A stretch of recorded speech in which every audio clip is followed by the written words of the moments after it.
Bonjour à tous les amis, j'espère que vous allez bien. Donc aujourd'hui on se retrouve dans une nouvelle vidéo qui s'intitule Exercice pour la hanche. Et comme toujours, vous commencez à comprendre comment j'organise les différentes vidéos que je poste sur YouTube. Il y en a à peu près une vingtaine que je vous invite chaque fois à regarder dans l'ordre en fait. Parce que j'essaye toujours, je fais des rappels à certaines notions que j'ai plus ou moins abordées. Et au bout d'un moment ce sera vraiment très clair dans votre tête. Donc comme toujours, on se fera une petite intro en théorie, une petite intro théorique pour que vous ayez une petite base et que vous ayez cette capacité de discernement.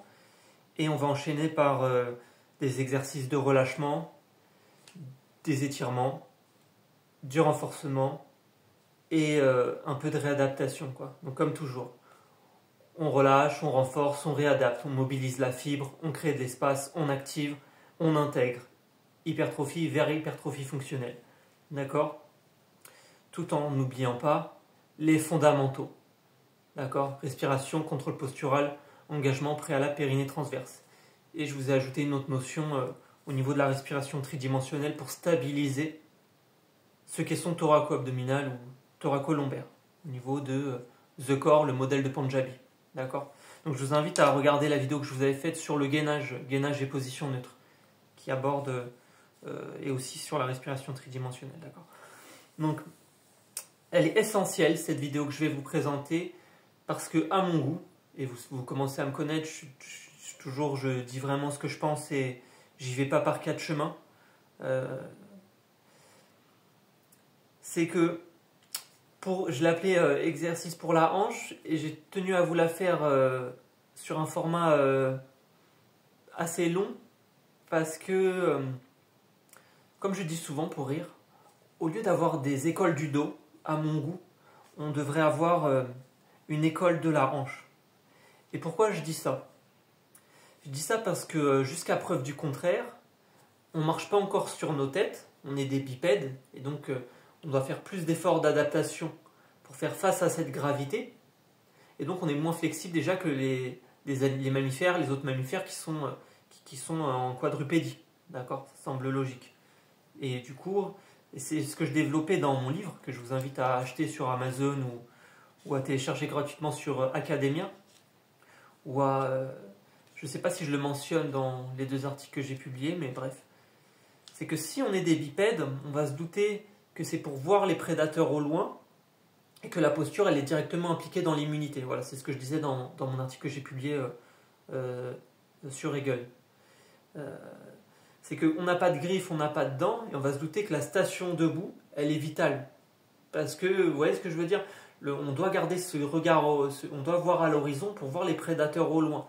Donc la posture, elle est vitale. Elle n'est pas seulement esthétique, elle est vitale, cette posture. Parce que la posture, du coup, il y a une posture fonctionnelle, qu'elle soit au niveau cellulaire, au niveau de la membrane plasmique, etc. Et les forces de tension, le cytosquelette, et je vous ferai une vidéo de biologie cellulaire de toute façon, certainement le mois prochain. Mais je vous dis ça, hop, je vous dis ça parce que le bassin, c'est le châssis. Sinon, on était une voiture, le bassin, c'est le châssis.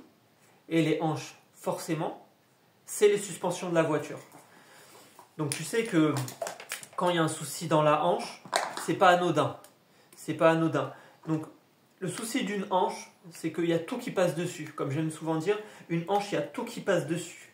Et encore une fois, vous êtes sur des ceintures qui doivent rester parallèles. Donc là, je vous ferai une vidéo plus détaillée de posturologie, c'est pas aujourd'hui.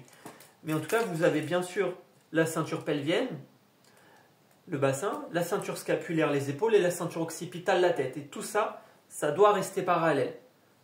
D'accord? Donc on ne sera jamais totalement symétrique, mais il faut faire la différence entre une asymétrie positionnelle, je suis né comme ça, c'est physiologique, et une asymétrie de mobilité. C'est que même si ça ne se voit pas, ça bouge trop. Et c'est des micro-mouvements instables, et ils sont malgré tout traumatiques. Et vous avez l'arthrose qui provoque justement cette usure prématurée à cause de ces micro-mouvements instables. D'accord? C'est comme des micro-chocs répétés, vous comprenez? Et donc vous avez vraiment ce plan de parallèle qu'il faut bien prendre en compte, et ce plan sagittal sur lequel on va vachement moins supporter les déséquilibres que sur le plan frontal. Donc là où il va falloir regarder c'est que s'il y a une hanche qui merde, tu sais qu'on va le payer dans le genou, tu sais qu'on va le payer dans le pied, tu sais qu'on va le payer dans l'épaule et tu sais qu'on va le payer au niveau de la tête. Et quand je dis la tête, je parle du cou. D'accord? Donc, vous avez vraiment une interrelation entre la hanche et l'épaule et entre l'épaule et le cou. Donc, si votre hanche, elle est bloquée en rotation interne ou en perte d'extension, elle ne va pas assez derrière, je vais le payer plus haut. Ce que j'aime bien dire, c'est que souvent, ce que vous n'avez pas en bas, vous allez le payer en haut. Et donc, on peut reprocher aux kinés, surtout aux kinés, peut-être quelques ostéos, je ne sais pas, qui vont s'acharner surtout au niveau de la topographie, sans penser que on est sur un système de tenségrité biologique, c'est-à-dire la répartition globale de toutes les tensions, et qui ne vont pas faire de la sympétiologie. D'accord? Donc, quand je parle d'étiologie, c'est-à-dire la cause de la cause. D'accord? Donc, n'oubliez pas que vous êtes sur un système de tenségrité biologique, avec des interrelations articulaires, hanche-épaule, épaule-cou, et que vous avez ce parallélisme des ceintures à respecter. Et toutes ces courbes de corrélation, l'ordocervicale, syphose dorsale, lordose lombaire, dépendent de l'angle du bassin. Donc cet angle sacro-lombaire, pente sacrée, qui est acquis entre 10 et 12 ans. Et au-delà, il est invariable. On est limité par cette physiologie qui va déterminer notre morphotype via cet équilibre sagittal. Et donc c'est pour ça que sur vos clichés, des fois, vous voyez qu'il y a écrit perte de lordose physiologique, hypersyphose, hyperlordose, hyper-hypo. Vous voyez ce que je veux dire? Et du coup, il faut ni être hyper ni hypo. Il faut être équilibré. Et c'est sûrement le maître mot de chaque vidéo que je vous sors, c'est que vous voyez qu'il faut toujours être dans la nuance, ne jamais être trop sûr de soi. Et moi, je vois beaucoup de thérapeutes qui sont beaucoup trop sûrs d'eux et qui ne vont pas penser en termes d'étiologie. D'accord? Donc, si il y a un déséquilibre musculaire dans le bassin, on sait que c'est une pubalgie périanalogie, même sphère, retard de contraction du transverse. Vous allez avoir des exercices qui sont les mêmes. Et donc, on va regarder un peu plus en détail l'anatomie de la hanche.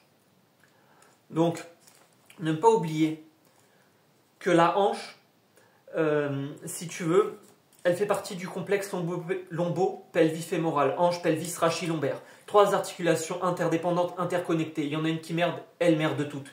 Donc quand il y a une hanche qui se bloque, il y a une hanche qui se verrouille, et c'est souvent le cas, surtout quand tu as des sportifs qui font des sports asymétriques, basket, foot, etc., boxe.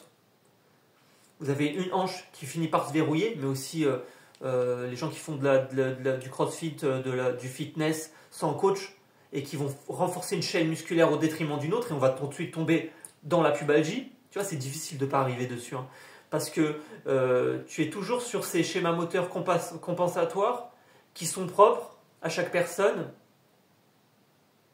qui dépendent de l'environnement, mais ce qui fait tampon avec l'environnement, c'est toujours la même chose. C'est le système nerveux. Et quand on parle de système nerveux, je suis désolé, des fois je vais être un peu dur, mais au bout d'un moment, j'aime bien quand on sait de quoi on parle. Le psoas, c'est le muscle qui a le plus de nerfs impliqués dans les réponses de combat et de fuite. C'est pas un muscle comme un autre, c'est le seul muscle qui relie les jambes et le dos. Le grand dorsal, c'est le seul muscle qui relie la ceinture d'épaule au bassin, qui fait le transfert de force entre les membres supérieurs et inférieurs. D'accord? Et donc, vous savez que si vous avez une hanche qui merde, vous avez du cartilage dans le pubis, cartilage dans l'autre hanche. Vous savez que le cerveau contrôle la longueur tension des muscles autour de l'articulation de manière permanente. Il va toujours chercher la posture la plus économique possible. Il va toujours chercher à se stabiliser malgré tout.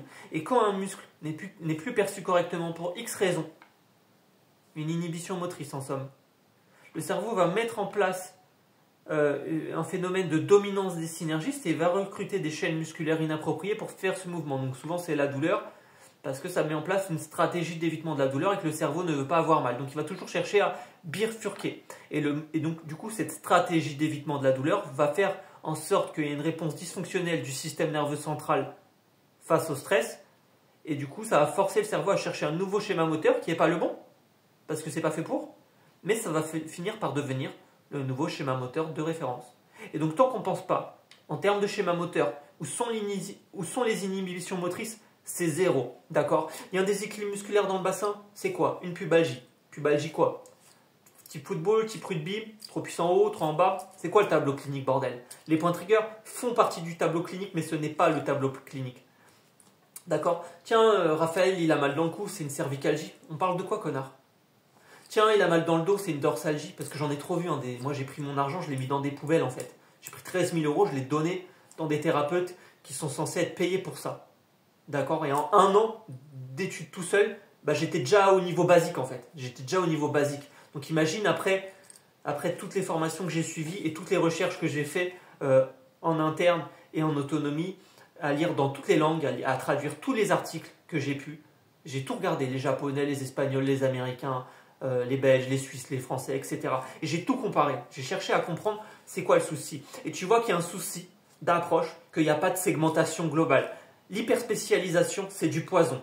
Donc moi, je ne sais pas tout, Dieu merci, mais j'essaye de savoir en tout cas un peu sur tout. Et justement, ne pas rester dans cette impasse. C'est que l'intelligence, c'est pas ce qu'on fait quand on sait, c'est ce qu'on fait quand on ne sait pas. D'accord? Et donc, tu vas savoir que, quelle que soit la cause de la douleur, la perte de mobilité est une des causes de douleur, que tu es ou sur un déséquilibre musculaire, et ou un déséquilibre postural, et ou une raideur articulaire, et ou une hypoextensibilité locale. Et je vous ferai une vidéo de posturologie où je vais plus vous détailler ces étiologies d'origine fonctionnelle, sachant que la douleur n'a rien à voir avec la lésion tissulaire. D'accord?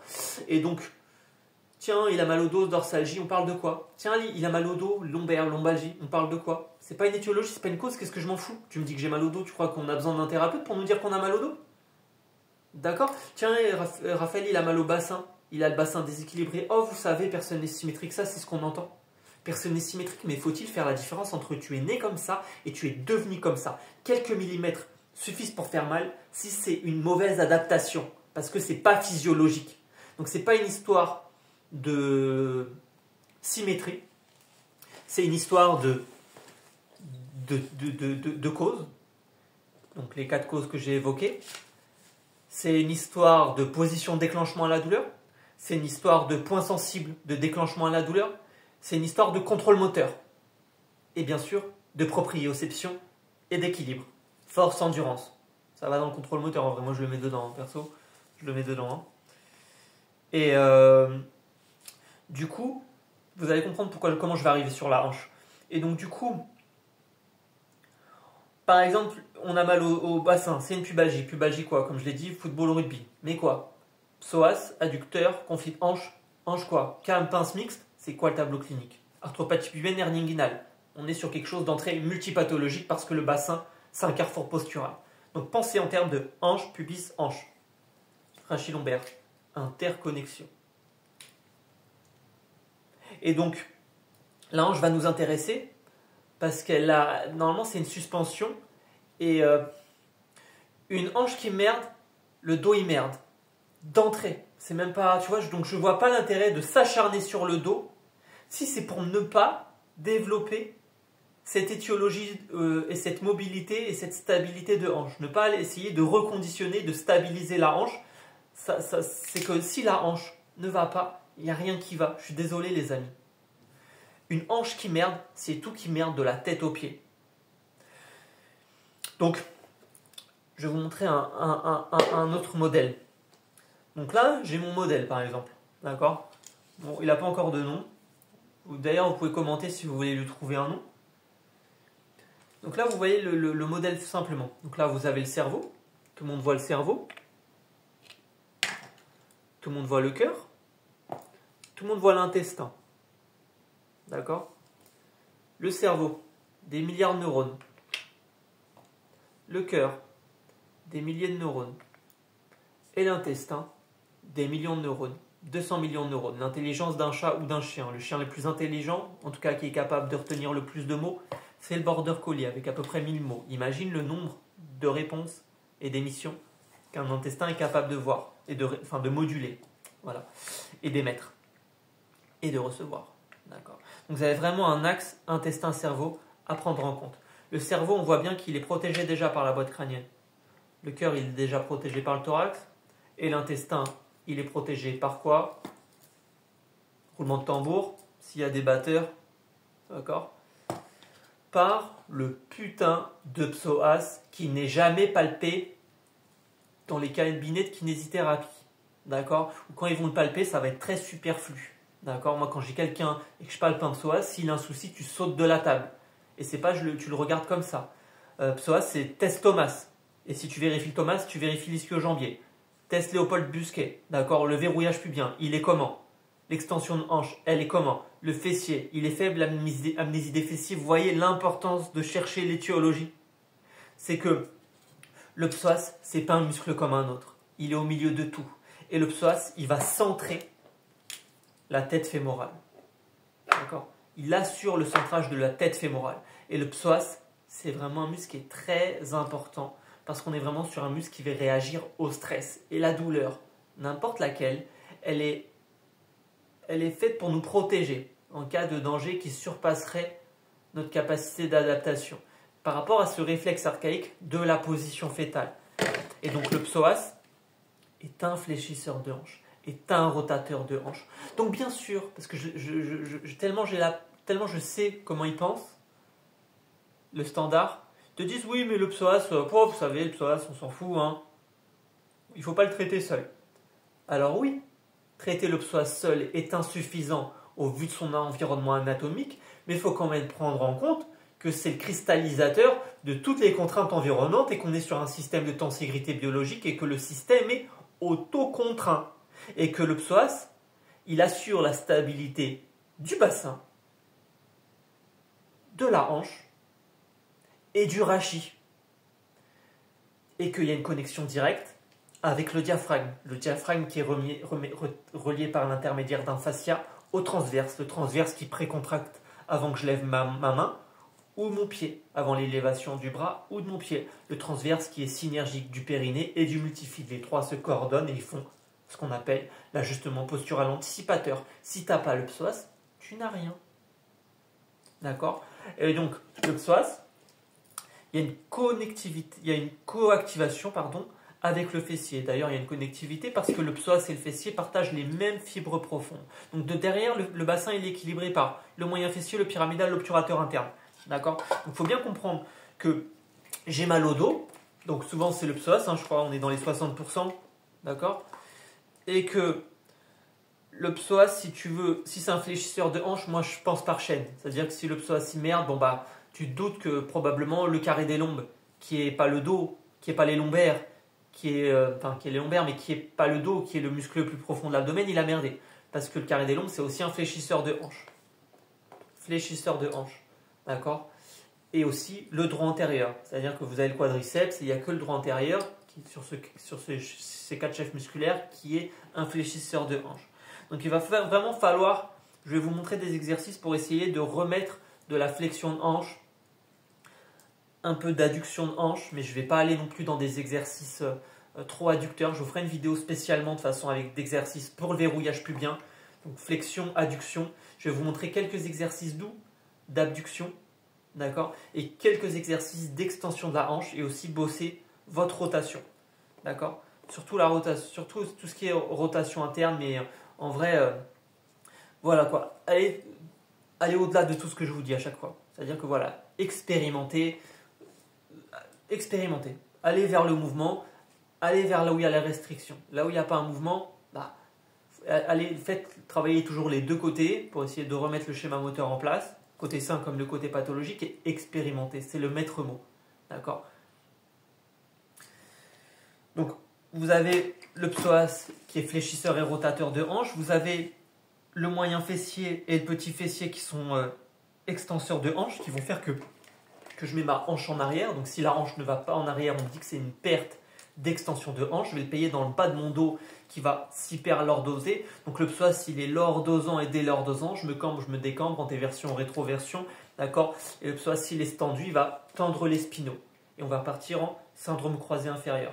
Inférieur sur du supérieur, c'est-à-dire une pubalgiforme psoas. Vous comprenez l'étiologie, le bordel. Donc pareil, les adducteurs ils merdent, les adducteurs, les obliques, vous avez une connexion, ça se connecte sur le pubis, c'est le verrouillage pubien, d'accord? Ce qui fait que le bassin ne bouge pas à la main, ça stabilise le bassin, d'accord? Donc le verrouillage pubien, on le verra. Je ferai une vidéo d'exercice pour les adducteurs. Je vous ferai une autre vidéo pour le fessier aussi. Donc il ne faut pas oublier non plus le TFL qui est très important et tout ce qui est rotateur interne et rotateur externe. Je n'ai pas voulu vous les citer pour ne pas alourdir la chose, quoi. Mais voilà, essayez de penser un peu simple, je simplifie beaucoup. Voilà, psoas, carré des lombes, droit antérieur, essayez de visualiser ça, fléchisseur de hanche, voilà, les rotateurs de hanche, les fessiers, extenseurs de hanche, adducteur pour l'adduction, le long adducteur c'est le seul qui s'insère sur l'os, qui va se connecter sur le pubis, c'est là que vous avez cette fixation anatomique qui s'appelle le verrouillage pubien, qu'on verra plus qu'on verra plus ensemble de manière détaillée, qui va assurer justement cette synergie jambe-ventre et cette stabilité du bassin. Et le TFL pour l'abduction, qui va aussi beaucoup être utile et très important pour la dynamique de la hanche. D'accord. Donc dans la hanche, comme tout le reste, il faut que ça soit stable et il faut que ça soit mobile. D'accord. Il faut que ça soit stable, il faut que ça soit mobile. Et je vais finir par une petite parenthèse. Je vais finir par une petite parenthèse au niveau des ressauts de hanche. D'accord. C'est qu'une hanche, vous pouvez entendre un son poup, poup, poup, qui saute de manière audible. Donc en soi, ce n'est pas un indicateur clinique. C'est-à-dire qu'il y a des ressauts qui sont asymptomatiques. Mais il y a des ressauts qui peuvent être douloureux. Le tendon, il roule, à ce qu'on dit. D'accord. Donc si c'est dans l'aine, c'est le ressaut du psoas. Si c'est à l'extérieur, c'est le tendon du TFL. D'accord. Donc n'oubliez pas que vous pouvez masser ces tendons. N'oubliez pas que vous pouvez les étirer et leur mettre de la charge surtout. Parce que comme on l'a vu dans une vidéo précédente, les tendons, ils aiment la charge. Les tendons, il faut les charger. D'accord. D'accord. Donc, on va regarder quelques exercices d'automassage pour commencer. Hop. Ok, donc premier automassage. Tout simplement, vous prenez une petite balle de massage comme ça, donc c'est pas une balle de tennis, c'est beaucoup plus dur. Et vous vous rappelez, le tenseur du fascia lata, là, hop, vous prenez la petite balle et hop, vous la posez. Et là, ça verrouille votre hanche. Ce point trigger, il verrouille votre hanche. Il vous empêche de l'ouvrir. Donc, de toute façon, une hanche, vous êtes censé la fléchir à 90 degrés. Donc, si les ischio-jambiers sont rétractés, bah, ça ne va pas aller. D'accord. Et vous êtes censé l'ouvrir à 90 degrés. Là, si j'ai pas mon angle droit, tu fais ce que tu veux, c'est pas physiologique, c'est pas normal. Donc ça, c'est un des premiers tests qui n'est jamais fait, de vérifier que j'ai mon angle de 90 degrés en ouverture, j'ai mon angle de flexion à 90 degrés. Moi, j'ai plein de gens qui sortent de 50 kinés et 50 ostéos. Je teste l'ischio-jambier il se lève à 30 degrés. Et bah, tu te doutes que c'est pas normal, que c'est pas physiologique et que c'est la putain de hanche. Et que si l'ischio-jambier est rétracté, il va tirer sur le bas de la colonne vertébrale et il va effacer cette lordose lombaire. Et donc, il va faire qu'on ne peut pas avoir de position neutre parce que c'est pas physiologique. Et si c'est pas physiologique, c'est parce qu'il faut se poser les bonnes questions. Et la bonne question, c'est pas qu'est-ce qu'on a, mais qui a fait quoi. D'accord. Comme disait Jean-Michel Grand, qui a beaucoup étudié et qui est un spécialiste, un grand spécialiste au niveau de la pubalgie.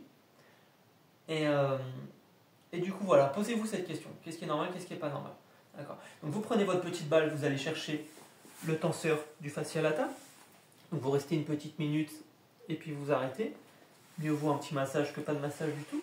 Vous allez chercher les points trigger dans votre fessier. Hop. Vous vous baladez, vous avez un point sensible. Hop, vous voyez. Donc vous pouvez le faire jambes pliées et jambes tendues. D'accord. Voilà, donc là la balle elle est sur mon elle est de ce côté-là. Donc si je la mettrais de l'autre côté, je plierais l'autre jambe pour y avoir accès. D'accord. Donc ça verrouille votre hanche. Pareil, allez chercher les carrés des lombes. Hein, on n'y pense pas. Prenez votre petite balle et hop, vous la posez sous votre dos. Et là, vous allez chercher les carrés des lombes. Et vous restez une petite minute. Ok. Donc baladez-vous. Le droit antérieur, vous vous rappelez. Hop. Et vous mettez votre hanche dessus. Et vous allez chercher. Regardez, je prends ma balle. Là, il y a mon tendon du psoas. Je la prends. Et hop, je vais dans le creux de l'aine. Et là, je vais chercher un peu le tendon. Je vais chercher un peu autour de l'ange. D'accord. Ok. Donc, tout simple. Et allez-y, il n'y a pas de règle en automassage. Allez titiller un peu. Pareil, le rouleau. Massez votre fessier.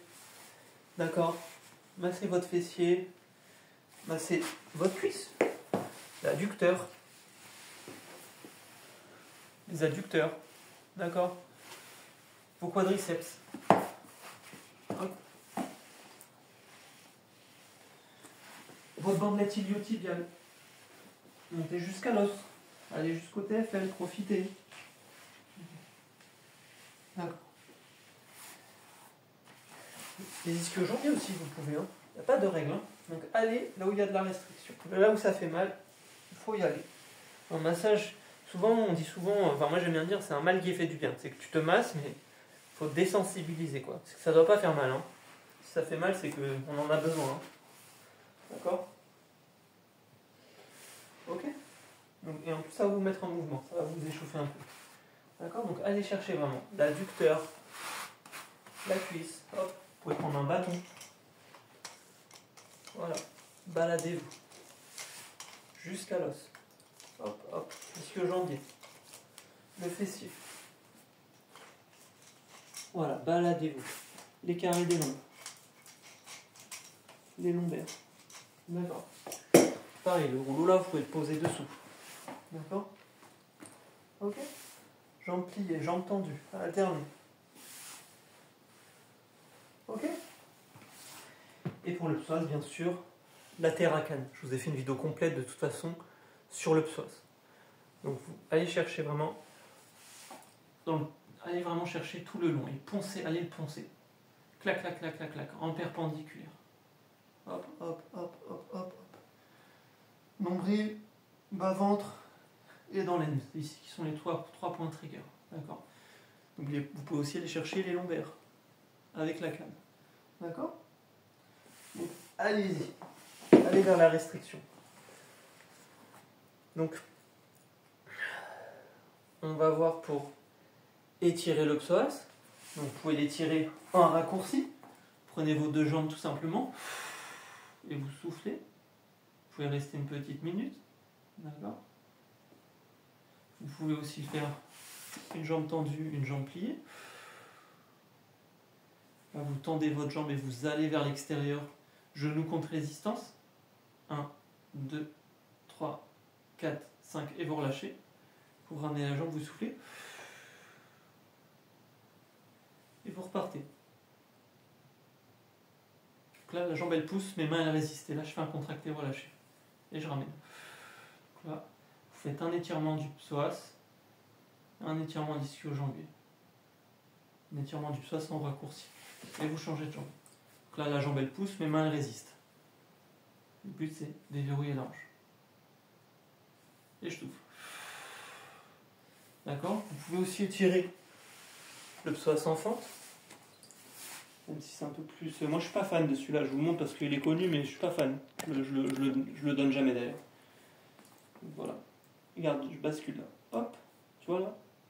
Hop, et il est là. Il faut aller le chercher plus comme ça. Hop. Donc n'hésitez pas à chercher un peu la rotation. Tu vois, là je suis comme ça, tu vois bien. Donc là, tu vois, je cherche un peu la rotation et je regarde où ça tire dans la hanche. N'hésitez pas à vraiment étirer la hanche dans tous les plans de l'espace. D'accord? D'accord? Le fessier, pareil. Le fessier, celui-là, vous le connaissez. Voilà. Donc vous faites 30 secondes, vous faites une pause, vous faites 30 secondes deux fois, comme toujours, vous changez de côté. Celui-là, il est connu. Donc le bassin va avoir tendance à se décaler. Essayez de garder l'alignement. Auto-contrôlez-vous. D'accord? Donc les adducteurs, qui est doux. Vous pouvez étirer les adducteurs tout simplement comme ça. Là, ils se étirent, les adducteurs courts. Pour votre hanche, là. D'accord? Les TFL aussi. Regarde, là, il est là, TFL. Et là, ouais, vous cherchez vraiment à ce que ça tire.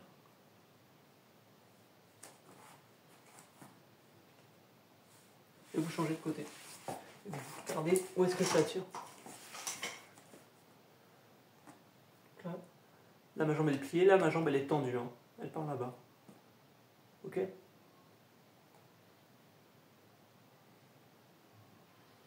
Ok? Et les adducteurs longs. Hop, là, vous étirez vos adducteurs. 30 secondes, 2 fois par côté. Et vos ischio-jambiers, bah, prenez une chaise, un tabouret, tout simplement. Celui-là, il est connu. Hop. Hop. Et vous changez de côté. D'accord? Vous pouvez prendre aussi un élastique. D'accord? Là, je tire mon ischio. 30 secondes de face, je tourne la jambe. 30 secondes sur le côté. Je fais une pause et je repars. Je change de côté.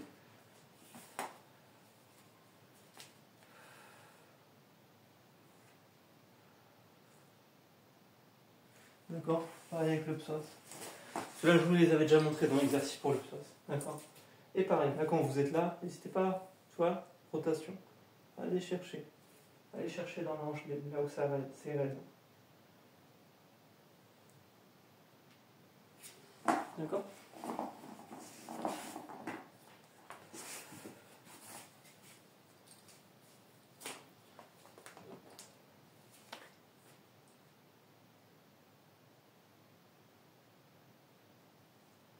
Ok? Là, vous êtes sur le psoas. Et bien sûr, les quadriceps, hein, c'est connu. Celui-là est connu. Pareil. Hein. Et la chaîne postérieure, pareil. Ok? Et celui-là, vous l'avez bien vu tout à l'heure, de toute façon. Vous pouvez faire l'ischio comme ça. Certains font aussi les adducteurs, bon, comme ça. Vous pouvez les faire comme ça aussi. Hein. Tu vois, ma jambe, elle est comme ça, je la tourne un peu. Là, je fais les adducteurs aussi, si je veux. Et vous changez de côté, d'accord? Vous avez à peu près compris. Hein. De toute façon, les massages, c'est comme les étirements. Il n'y a pas de règle. D'accord? Je vais vous en montrer un pour TFL qui est intéressant. Alors, je fais comme ça. Regarde ma jambe. Hop. Clac. Et là, je tire. Hop. Ok. Là, il faut que ça tire ici. Et ici. D'accord? Et vous changez de côté. Hop. Hop. Ok? Et un dernier, tout simple, qui est connu, pour assouplir un peu vos hanches. D'accord? Donc après, moi je connais pas mal d'exercices, j'en prends partout, j'en trouve hein, des intéressants et je fais un peu mon mix. Et n'hésitez pas à mettre des mots-clés pour vous en rappeler. Prenez un papier, vous mettez votre mot-clé, même si c'est bête, c'est pas grave, c'est que vous ayez un moyen mémotechnique pour se rappeler que ah, cet exercice, il me fait penser à un avion, à un animal, tu vois, c'est con, hein, mais l'important c'est de s'en rappeler. D'accord? Ça c'est un très bon exercice aussi. D'accord? Donc, dans le même genre, vous avez celui-là que je vous avais déjà montré. Bon, même si on a l'air ridicule, c'est pas grave. Hein. Hop, hop. Et là, vous soufflez. Ça, c'est le bébé heureux, d'accord? Pareil, pour ouvrir vos hanches. D'accord? Donc, vous voyez bien comment je suis. Bon, on est ridicule, hein, mais c'est pas grave. Hein. Le but, c'est d'ouvrir vos hanches. Ok? N'hésitez pas à souffler pendant vos étirements. Ok? Et à vous étirer à distance de vos séances d'exercice. Vous vous massez, vous vous étirez après, par exemple. Avant de dormir. Parce que l'étirement, il est antalgique. Il ne va pas modifier la plasticité du muscle. Il n'y a rien qui remplace cette contraction musculaire active. Le travail passif, c'est pas qu'il ne sert à rien. Il est simplement fait pour ouvrir la fenêtre d'intégration. D'accord? Donc, un exercice simple pour un peu remettre de mobilité dans votre hanche. Je suis comme ça, et tout simplement, hop, je fais une dizaine de mouvements comme ça. Et si c'est ok, je peux le faire pendant une petite minute. Et là, je vais bosser vraiment ma rotation de hanche au niveau de l'adduction. D'accord? Et vous ralentissez la chute. Ok? Bon, c'est très doux, hein, mais là, je fais exprès de vous montrer des choses assez douces. Donc, vous pouvez bosser aussi le psoas. Donc, en haut, je suis comme ça. Je bloque mes mains en haut. Tu vois, je bloque mes mains pour pas bouger mon tronc. Et tout simplement, vous faites des petites attaques talons comme ça, par exemple une petite minute. Pour votre psoas. Ok. Et vers une petite rotation. Rotation externe. Hop. Là pareil, vous mobilisez votre hanche. Ok. Faites des petits cercles. Ok. Donc celui-là aussi, qui est très connu. Comme si j'étais une palourde. Clamshell. Ok. D'accord. Vous changez de côté, bien sûr. Hein.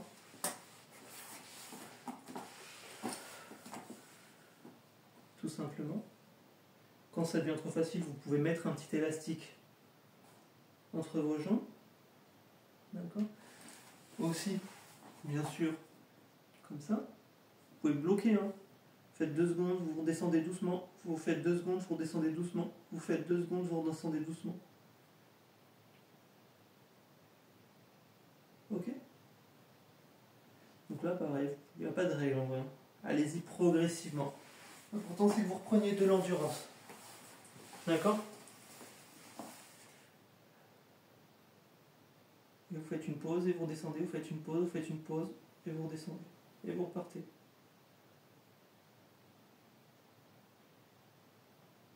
Et quand ça devient trop facile, vous mettez un élastique si nécessaire, d'accord. Ok. Donc vous pouvez aussi le faire en course interne. Je prends ma jambe, regardez. Je la mets un peu derrière et je la place derrière. Là je monte, mais derrière. Donc pas ici. Derrière. Voilà. Et là je monte. Là ça va aider à travailler le fessier. Celui-là je l'ai vu il n'y a pas longtemps aussi. Je l'ai découvert il n'y a pas longtemps sur un compte Instagram que je vous conseille de suivre, avec des exercices très intéressants. Ça s'appelle Posture et Vitamine. Je vous l'écrirai. Il y a des très bons exercices. J'en ai pris quelques-uns d'ailleurs. Pour faire celle-ci que j'aime. Moi je mélange tout le monde de toute façon. Je regarde tous les exercices que je peux. Et après j'essaie de voir les plus judicieux, ceux qui sont les plus simples à mettre en œuvre, parce qu'il faut que ça soit simple. Parce que si l'exercice qui va être déterminant, c'est la répétition, que ça soit pas redondant, que ça soit facile à mettre en œuvre et en autonomie. Il y a tout ça à prendre en compte. Donc vous prenez une petite haltère, vous la mettez entre vos jambes, hop, et vous faites des rotations.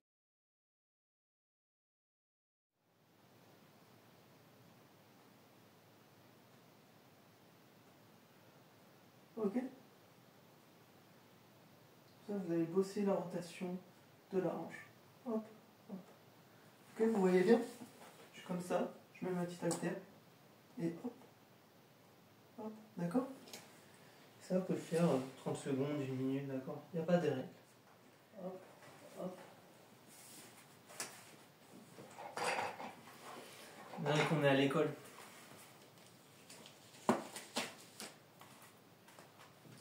Et là, tout simplement, je serre ici, et là je gagne. 1, 2, 3, 4, 5, et je reviens. Ça va forcer aussi à faire travailler le cerveau, la hanche gauche, la hanche droite. Faire travailler un peu sa dissociation lumbo-pelvifémorale. Donc pareil, vous pouvez faire 5 secondes 10 fois, 10 secondes 5 fois, 30 secondes 10 fois. D'accord?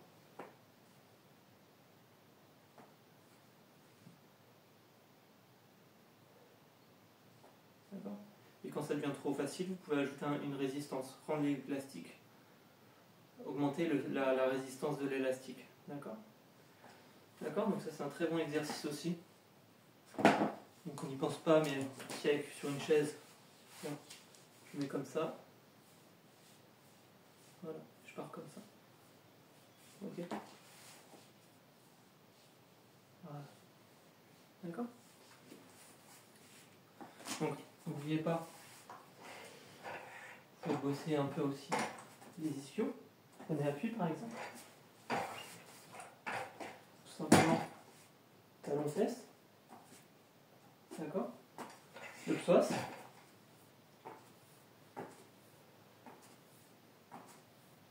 Là, il faut bosser le psoas. D'accord? Pareil, il n'y a pas de règle. Je fais 10 mouvements, je fais 30 secondes, je fais 1 minute. Moi, en général, je fais 10 mouvements 5 fois. Tu vois, 10 mouvements 5 fois, 10 secondes 5 fois en général. Et après, vraiment, si vous devenez fort, 30 secondes 5 fois si c'est du gainage. Si sinon, vous augmentez le temps, vous augmentez la charge. Vous voyez ce que je veux dire, vous mettez de l'instabilité, des supports instables, vous complexifiez, vous augmentez la contrainte. D'accord. Donc pareil, tout simple. Vous regardez droit devant vous, et hop, juste je fais un petit écart de hanche. Et pareil, je peux faire une dizaine de mouvements d'un côté, une dizaine de mouvements de l'autre. Et si c'est ok, je peux faire 10 mouvements 5 fois, 10 mouvements 3 fois, il n'y a pas de règle. D'accord. Petit écart de hanche.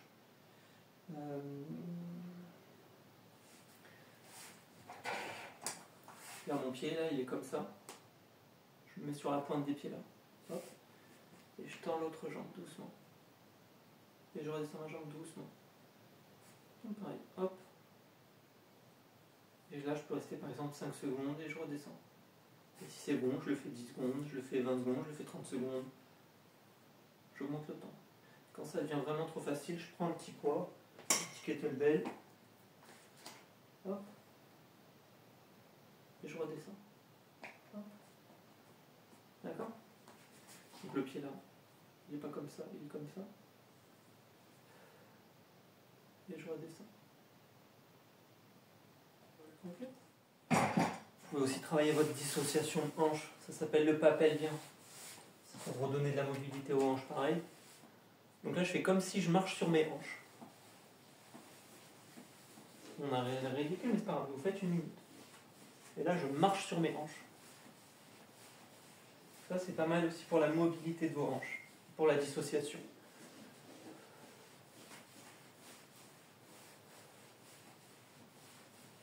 D'accord? Vous faites par exemple une petite minute, ok? D'accord?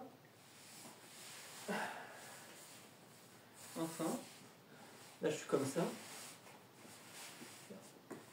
Et là, regarde ma jambe.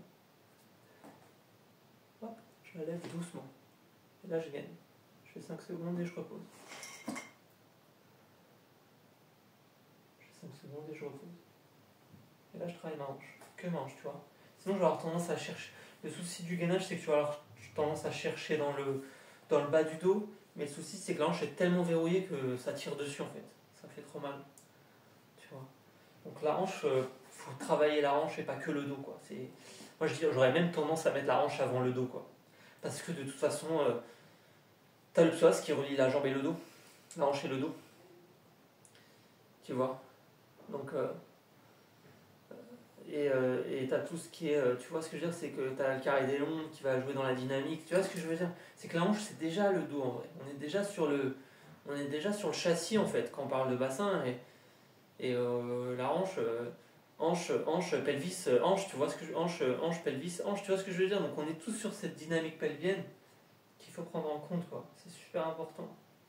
Toutes les chaînes myofasciales et neurophysiologiques, ascendantes et descendantes, elles passent dans le bassin. Tu commences par là. Donc là, je me mets comme ça et pareil, je lève ma hanche doucement. Donc là, je vais travailler. Là, ça va renforcer. Et je redescends. 5 secondes, 10 fois.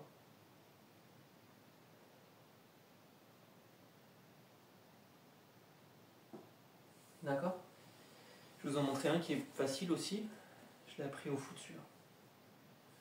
Je prends ma hanche comme ça et tout simplement, regardez. Hop. Hop. Là, vous faites une dizaine de mouvements pareil.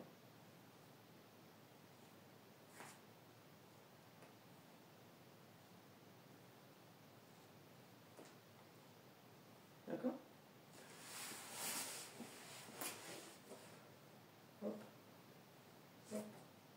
Hop. Il est con, mais il est pas mal celui-là aussi.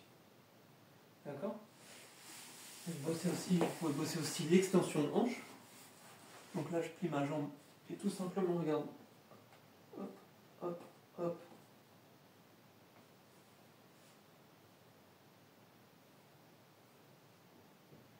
D'accord?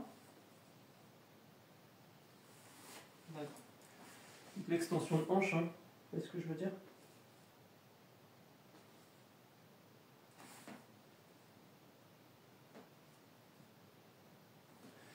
Le problème de celui-là, c'est qu'il va un peu trop chercher au lombaire. Il faut vraiment être sûr d'avoir assez de contrôle postural et surtout que la hanche n'est pas trop verrouillée. Je sais que celui-là, il peut faire de la compression, tu vois. Donc moi je le fais pas perso pour moi, celui-là je le fais pas. Celui-là j'aurais tendance plus à le faire pour moi, en quadrupédie, vous voyez. Et là je me mets comme ça, et une fois que j'ai mon contrôle postural, là je vais chercher. Là j'aurais plus tendance à le faire comme ça, celui-là. Comme ça, un peu à gauche, à droite, vous voyez ce que je veux dire, bosser un peu la hanche, un peu en arrière, plier, hop, hop, et bosser en parallèle comme en bird dog, avec le bras opposé, tu vois, avec le bras opposé tendu. Et bosser vraiment la hanche et le bras en même temps. Aller chercher les amplitudes, etc. Et la stabilité. D'accord ? Là, je vous ai montré comme toujours des exercices pour la hanche, mais n'oubliez pas qu'il va falloir sans doute bosser en parallèle la dissociation lombo-pelvifémorale, et je vous ferai une vidéo d'exercices pour la dissociation. Je vous ferai des exercices pour le verrouillage pubien, qui fait partie de la dynamique pelvienne. Hein. Je vous ferai aussi, je vous ai déjà fait une vidéo sur le gainage du transverse, donc vous ne pouvez pas y passer, vous pouvez pas, tu vois, c'est obligatoire en fait. On est obligé de passer par cet engagement préalable, périnée transverse. Donc n'oubliez pas, comme je vous ai dit, d'adapter les choses en augmentant le poids, le temps, l'instabilité, par exemple avec les plats proprioceptifs. Je vous montrerai un exercice de proprioception de manière progressive qui va aussi aider à stabiliser la hanche. Je pense notamment, tu sais, quand je parle du support instable, un super support, c'est tout ce qui est rolla-bolla par exemple. Ce genre de plateau, c'est super en fait de travailler avec, mais le problème c'est qu'on ne peut pas être trop en position verticale tout de suite. Il faut aller vers la verticalité progressivement. Donc pensez d'abord à activer les muscles de manière préalable, les chaînes musculaires de manière préalable, en vue de les intégrer dans un schéma moteur dans le schéma moteur dans lequel elles sont censées fonctionner de manière fonctionnelle. Et donc c'est la dernière étape de la réadaptation. J'ai beau renforcer mon muscle, c'est pas pour ça qu'il est intégré. Il est activé, mais il n'est pas intégré pour faire un mouvement spécifique. Et donc il faut aller vers le mouvement fonctionnel et physiologique pour lequel il est censé fonctionner. Donc on va être obligé de complexifier le mouvement. Et donc c'est qu'une fois que vraiment la hanche qu'on n'a pas de douleur majorée, qu'on fait ces exercices que je vous ai montrés, qu'on a les prérequis, le contrôle postural, la respiration et l'engagement du périnée transverse, que voilà, on peut aller plus loin, on peut aller faire du squat et des deadlifts qui vont être super bons pour la hanche. Je vous les ai pas montrés ici, je vous les montrerai pour exercice pour le fessier, mais évidemment tout ce qui est squat, deadlift, squat bulgare, mountain climber, quand on monte sur les steppers, là, les fentes, les doubles fentes, etc. Vous voyez ce que je veux dire ? Je ne suis pas allé dessus parce que là, j'ai pas envie de vous. Là, je suis vraiment dans le step numéro 1, quoi. Je suis vraiment step by step, c'est-à-dire qu'on ne peut pas aller trop vite. Donc, soyez les maîtres mots de cette vidéo, comme toujours, c'est soyez progressif et apprenez à apprendre, c'est-à-dire apprenez à doser la contrainte. Si on stresse le tissu trop, il ne peut pas apprendre. Parce que ça va trop vite, il n'a plus l'habitude, il n'y a plus assez de connexions neuroplastiques, etc. Mais stressez-le quand même pour qu'il change son comportement. Et n'oubliez pas que la douleur, c'est un souci de comportement, et que la cellule a un comportement, et que le muscle, tout a un comportement. Tout sans exception est intelligent dans notre corps. Et donc notre corps a lui-même un comportement à large échelle. Cassez un peu cet esprit d'échelle. D'accord ? Et je vais vous en montrer un dernier que j'aurais pu vous mettre sur exercice pour les pieds, mais je vous le mets quand même ici, tout simplement. Il est assez connu, vous mettez droit, et tout simplement, voilà. Ouais, tu vois, mes pieds, ils font comme ça. Hop, hop, hop, hop.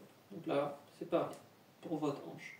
Et vous rappelez le contracté relâché que je vous ai montré pour l'ischio. N'oubliez pas que vous pouvez le faire pour le psoas. Je prends ma jambe, mon pied opposé là, il appuie contre le sol, et mon genou, il pousse. Un pied qui appuie, un genou qui pousse. Genou contre résistance. Et là, je fais un contracté relâché du psoas. Et donc, le contracté relâché, c'est une contraction sans mouvement. Et une contraction sans mouvement, c'est une contraction isométrique. Et c'est une contraction antalgique. C'est antidouleur, cette contraction. Donc, quand vous faites, en fait, quand vous faites concentrique, vous cherchez la force. Quand vous faites excentrique, vous cherchez le contrôle moteur. Et quand vous faites contraction sans mouvement, isométrique, vous faites de l'antalgie et aussi de l'activation musculaire en fait, parce que vous cherchez à faire des ponts par l'expérience, d'accord? Donc c'est cette histoire de sensation du mouvement. J'appuie, hop, je pousse, échange de pied. Le pied, il appuie, le genou, il pousse. Vous pouvez faire la même chose aussi au niveau des abducteurs. Là, je mets ma main, je la pousse vers l'extérieur. Mon genou, il résiste, ma main, elle résiste et j'essaie de mettre ma jambe vers l'extérieur. 1, 2, 3, 4, 5 et je relâche. Échange de côté. 1, 2, 3, 4, 5 et je relâche. D'accord? Ça, vous faites 5 secondes 10 fois par côté. Donc pareil, vous pouvez le faire aussi avec vos adducteurs. Prenez votre petite brique, hop, et pareil, vous serrez. 1, 2, 3, 4, 5 et vous relâchez. 1, 2, 3, 4, 5 et vous relâchez. D'accord? Et votre tabouret. Vous pouvez aussi les faire sur votre tabouret. Donc là, le pied, il appuie. Hop, 1, 2, 3, 4, 5 et je relâche. Je fais ça 10 fois. Et je prends le tabouret, je le ramène au niveau de mon genou. Et là, on cherche à déverrouiller l'anche. D'accord? Vous prenez votre poids. Regarde mon pied, il est comme ça. Je prends mon poids. Hop. Et là, je travaille ma rotation de hanche aussi. Hop. Hop. Hop. Hop. Et change de côté. Le pied, il est comme ça. Hop. Hop. Hop. D'accord? Donc là, je mets mon pied droit contre le mur, je pousse contre le mur. 1, 2, 3, 4, 5 et je relâche. Je fais 5 secondes 10 fois. Tu vois ce que je veux dire? J'essaie de travailler la hanche. Donc là, je vais vers l'extérieur. Tu vois? Je fais de l'adduction. Hop. 1, 2, 3, 4, 5 et je relâche. Regarde, mon pied là, je le pousse vers là. 1, 2, 3, 4, 5 et je relâche.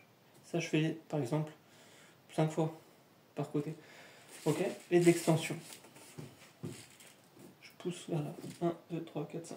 D'accord? Donc, de face, vers l'intérieur, vers l'extérieur, TFL, et en arrière. Là, je pousse. Échange de jambes, bien sûr. D'accord? Et là, ça, c'est du contracté relâché. Et ça, c'est du contracté relâché. Ok? Donc, je vous remercie, les amis, de votre attention. Je vous souhaite beaucoup de courage. Donc, comme toujours, vous pouvez liker la vidéo, vous pouvez vous abonner, vous pouvez partager, vous pouvez me mettre un commentaire ou même m'envoyer un message. Je vais répondre. Hein. Je vais répondre. D'accord? Et comme toujours, vous pouvez me consulter dans la vraie vie si vous voulez que je fasse ce travail, que j'essaye en tout cas de faire ce travail d'étiologie et que je vous donne des exercices adaptés et que je vous rende autonome. C'est-à-dire que moi, mon but, c'est pas de voir les gens à l'infini. D'accord? Moi, je rappelle que je prends une seule personne par jour, que quand c'est chronique, il me faut en général entre 4 et 5 heures par personne et que je le compte comme une séance. Donc pour ceux qui l'ignorent, moi, j'ai un souci à mes hanches et mon dos depuis que j'ai 26 ans. D'accord? Et du coup, je sais que, comme vous, j'ai écumé les cabinets de kinésithérapie, les ostéos, j'en ai vu plus de 39. J'ai vu beaucoup de spécialistes et on ne m'a pas donné les clés que je vous donne à travers notamment mes vidéos et mes articles que je publie. Donc je vous souhaite beaucoup de courage et lâchez rien, bons exercices à tous et expérimentez, essai-erreur jusqu'à trouver la meilleure expérience que le système nerveux peut intégrer. Mais la bonne nouvelle, c'est qu'aucun schéma moteur n'est figé dans le temps et que la douleur, c'est pas un pronostic défavorable d'amélioration de n'importe quelle pathologie. Parce que comme je le dis tout le temps, l'ennemi, c'est pas la douleur, l'ennemi, c'est la perte de mobilité. Plus on bouge correctement, moins on a mal, mais correctement. D'où l'importance d'avoir un schéma moteur juste et corrigé, qu'on met en place dans une réadaptation. D'accord? Beaucoup de courage à tous, je vous fais beaucoup de bisous les amis.